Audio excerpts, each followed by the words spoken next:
Hi everyone, welcome to Cake That's YouTube channel. Bit of a quick video today. I'm in the middle of a brew day. What you can hear behind me is my kettle heating up the sparge water. I've only got one fermentation chamber and there's already a beer in it, but it's almost done fermenting. I'm going to need to put the beer that I make today into that fermentation chamber. So, what do? Well, I am fermenting an ESB at the moment and I have one of these pressure barrel, and it's actually really good for English ales. I know they get a bit of, people look at them and think they're kind of amateur and whatever, but they're actually really good for English style ales. And what I'm going to do, my ESB is almost done fermenting, but not quite. It's still got a few gravity points to go. It's probably about maybe 60, I think it was 66% attenuated, and the target is 72% attenuation. So I'm going to try something which I've not done before. So this has just been sitting in my brewery for a while now, and I'm just going to give it a clean. Needs a bit of a clean, and then I'm going to put the beer, which has still got a few gravity points left, in here, and I'm going to let it carbonate up naturally by itself. The reason why I thought of doing this is because that's pretty much how real ale gets its carbonation. So when you go to a good pub and you have the hand pulls, those beers have finished fermenting in the cask, and it gives the beer a sort of fresher flavour and a more natural and smoother carbonation. Then of course with the hand pull, that adds to that unique kind of mouthfeel and texture of the beer. Unfortunately, I don't have a hand pull, but I find with these, they're pretty good at serving like ESBs, best bitters, English pale ales, that sort of thing. I had cider in it before actually, and anyway, just going to give this a clean now. Okay, I've just got my pressure barrel here. It's filled with some oxy cleaner, and it's just letting that sit for a bit. One of the reasons why this may not be the best idea is because if I've got this wrong, if the yeast is going to attenuate more than I think it will, it can overcarbonate the beer and even maybe damage the barrel. Yeah, we'll see how it goes. Okay. This is clean. Looks clean. On the inside anyway.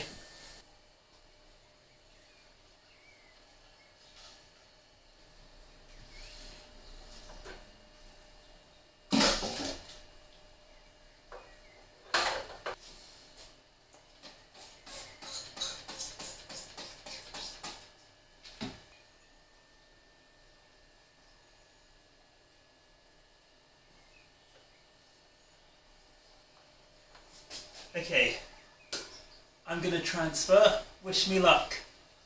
Gotta take this thing out.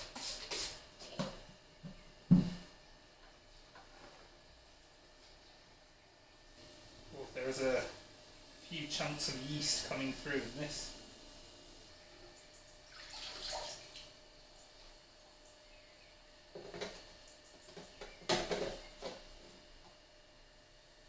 Oh, so I've now got this in the barrel, and we'll see how it comes out. By my calculations, it should get up to a carbonation level of about 2.0. This should handle more than well, but I'll be keeping an eye on it over the next 2 weeks. Well, it should probably finish fermenting in the next couple of days, but for it to carb up and be ready to drink, it will probably be closer to 2 weeks, but it doesn't stop. It doesn't stop me taking a sample here and there. Yeah, still fermenting. It's very cloudy. Oh, it smells good.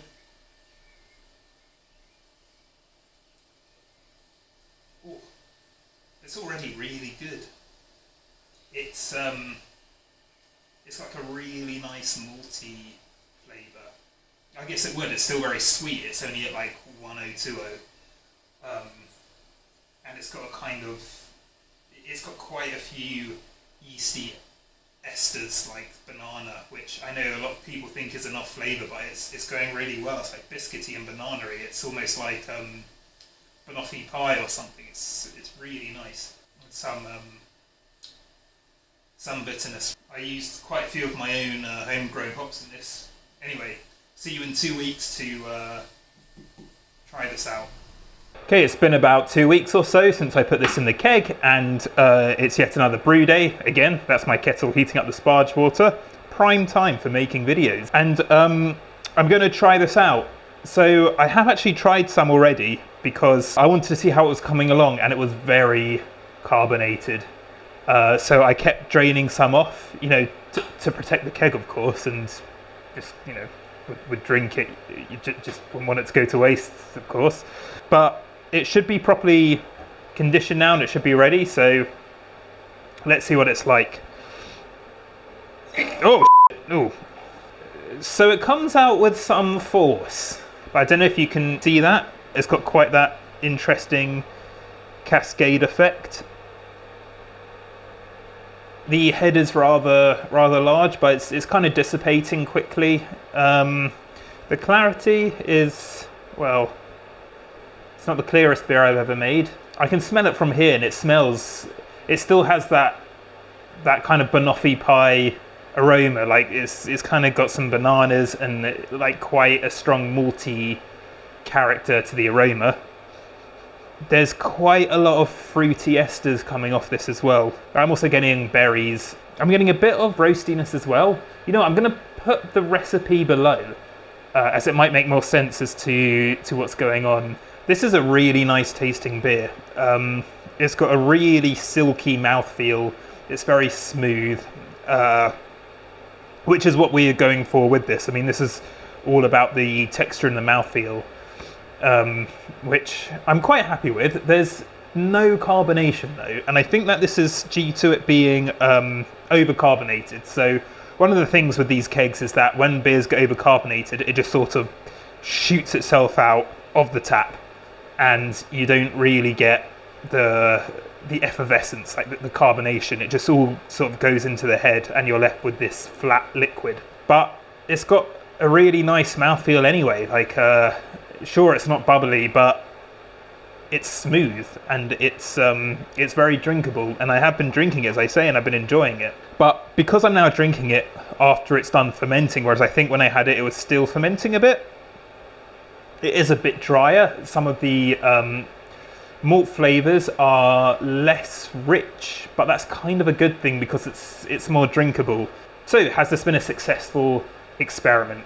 It's been an interesting experiment, that's for sure. Would I do it again? I probably would try it again, but I might wait for the beer to get to maybe a couple of gravity points closer to the FG than I did with this one.